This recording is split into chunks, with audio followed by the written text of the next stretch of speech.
आज इस वीडियो में हम बात करने वाले हैं, अगर आपके बच्चे के दांत निकल रहे हैं, उसे लूज मोशन हो रहा है, काफ़ी ज़्यादा परेशान है, तो आपको किन घरेलू नुस्खों को आजमाना चाहिए और अपने बच्चे को इस परेशानी से आप बचा सकते हैं। वीडियो काफ़ी इंटरेस्टिंग होगी और मैं कोई फालतू बकवास भी नहीं करने वाली, आज बहुत लॉजिकल बात करने वाली हूँ, तो वीडियो काफ़ी इंटरेस्टिंग होगी, अंत तक ज़रूर देखें। सबसे पहले जानेंगे कि बहुत लोग तो ये समझते हैं कि पेट खराब इसलिए होता है क्योंकि दांत निकल रहे होते हैं, लेकिन ये गलत है। बहुत बड़ी गलतफहमी है ये कि दांत निकलने की वजह से पेट खराब होता है। अब आप कहेंगे ऐसा हो नहीं सकता, दांत की वजह से ही होता है, मैंने तो आज तक यही सुना है, सबसे सुना है, आज तक हम यही सुनते आए हैं, आप किस तरह की बातें कर रहे हो, आप गलत कह रहे हो। लेकिन ऐसा नहीं है, बच्चे के दांत निकलने की वजह से लूज मोशन नहीं होता। अब मैं इसे आपको प्रूफ करती हूँ। होता ये है कि जब बच्चे का दांत निकल रहा होता है तो उस समय उसे काफ़ी ज़्यादा परेशानी महसूस होती है दोनों दांतों में, ऊपर नीचे हर तरफ। तो वो क्या करता है, अपने उंगली को अपने दांतों के बीच रखता है। कभी वो जाकर सोफे को चाटता है, कभी वो जाकर किसी नीचे पड़ी हुई चीज़ों को मुंह में ले लेता है, क्योंकि उसे दांतों को शांत करना होता है। दांतों में बहुत ऐसी झंझनाहट टाइप की हो रही होती है, तो उसे शांत करने के लिए वो कहीं यहाँ की चीज़ें, वहाँ की चीज़ें, ये वो जो मिलता है हर चीज़ वो अपने मुंह में रख लेता है।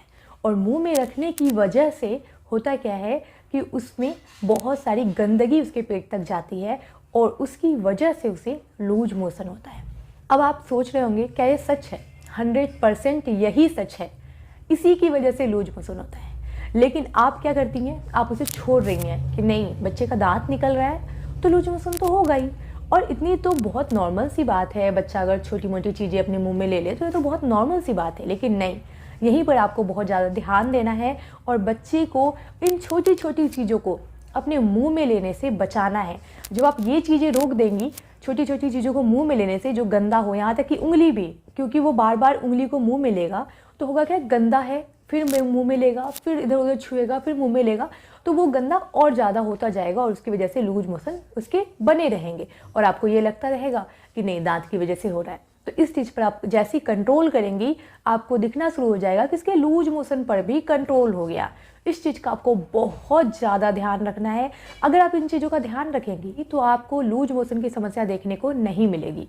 लेकिन बात ये आती है कि आखिर बच्चे का जब दांत निकल ही रहा है तो उसे परेशानी तो होगी। हाँ बिल्कुल होगा, थोड़ा बहुत बुखार भी आ सकता है, अलग अलग बच्चों में अलग अलग सिम्टम देखे जाते हैं। बहुत बच्चों को कुछ भी नहीं होता, बिल्कुल भी पता ही नहीं चलता कि कब उसके दांत आए, निकल गए, आपको पता नहीं चला, बच्चा खेलते खेलते उसके दांत निकल जाते हैं। और कुछ बच्चे ऐसे होते हैं जिनको दांत निकलने में बहुत ज़्यादा परेशानी होती है, तो उस समय आप क्या कर सकते हैं, उसे लकड़ी का खिलौना दे सकते हैं। मार्केट में बहुत सारे लकड़ी के खिलौने अवेलेबल होते हैं जो बच्चे को चबाने के लिए ही मिलते हैं, यानी कि वो चबाएगा उसको, जैसे चाबी जैसे बने होते हैं, प्लास्टिक के भी आते हैं, लेकिन प्लास्टिक देना अच्छा नहीं होता है, तो आप लकड़ी के दे सकते हैं। तो वो क्या होगा, बच्चा चबाएगा, उसे ठीक महसूस होगा, यानी बार बार वो बाहर की चीज़ों को कम चबाने के बजाय जो आप देंगी उस पर थोड़ा सा ध्यान देगा।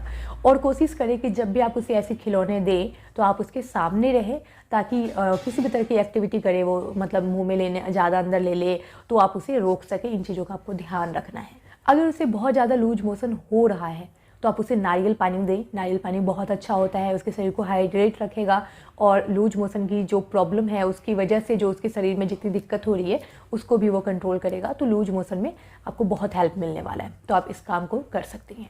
आगे आप क्या कर सकती हैं, उसे गाजर भी दे सकती हैं जिससे कि वो कतर सके, क्योंकि अपने दांतों से। लेकिन ध्यान रखें कि गाजर जो हो वो बहुत ज़्यादा ऐसा ना हो कि वो कट कर सके, यानी इतना पतला ना हो कि कट कर सके, यानी कट नहीं करना है, वो सिर्फ चबा सके। ठंडी गाजर आप दे सकते हैं जो चबा सके, लेकिन ध्यान रखना है वो कट करके मुंह में ना ले। अगर ऐसा वो कर रहा है तो आपको गाजर नहीं देना है। वही लकड़ी दे सकती हैं आप, लकड़ी आप वहाँ पे सही रहेगा, क्योंकि वो उसे काट नहीं सकेगा, चबा सकेगा और इससे उसको अच्छा लगेगा। आप चाहे तो उसे केला भी खिला सकती हैं, यानी कि अच्छा ढंग से पका हुआ केला हो, इतना भी ज़्यादा ना हो कि उसे स्मेल आए, क्योंकि बहुत ऐसे बच्चे होते हैं जो उल्टियाँ भी करते हैं।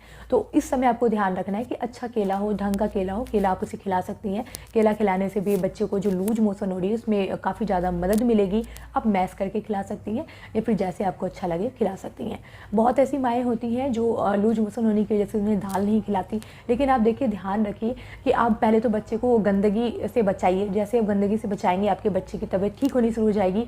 दूसरा क्या है कि आप अपने बच्चे को एक बार डॉक्टर से ज़रूर दिखाएँ, क्योंकि वो आपको एंटीबायोटिक देंगे, जिससे कि आपके बच्चे की ये जो प्रॉब्लम है वो तुरंत सॉल्व हो जाएगी। बाकी आपको ध्यान रखना है उसकी साफ़-सफ़ाई का, और फिर उसके बाद आप उसे दाल खिलाएँ, केला खिलाएँ, नारियल पानी दें, सारी चीज़ें दें, ध्यान रखें और आपके बच्चे को कुछ भी नहीं होगा, कोई लूज मोशन नहीं लगेगा। आपका बच्चा बिल्कुल हँसते-खेलते कब उसके दाँत निकल जाएँगे पता भी नहीं चलेगा। और आप चाहें तो अपने हाथों से भी उसके मसूड़ों को ऐसे थोड़ा-थोड़ा कभी-कभी दबाएँ, जिससे कि उसे आराम महसूस हो। और आप उसे चाहे तो कपड़ा दे सकते हैं, कोई ठंडा कपड़ा हो, जैसे फ्रिज में आप रख सकते हैं, किसी कटोरे में डालकर आप फ्रिज में रख सकते हैं।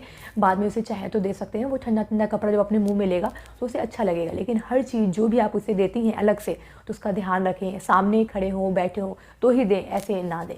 तो उम्मीद करती हूँ आपको ये वीडियो पसंद आई होगी। अगर पसंद आए तो चैनल को सब्सक्राइब करें, वीडियो को लाइक करें, और जितने सवाल आपके मन में होते हैं कमेंट बॉक्स में लिख दिया करें। अगली वीडियो हर हालत में उसी टॉपिक पर लाने की कोशिश करूँगी। मिलते हैं अगले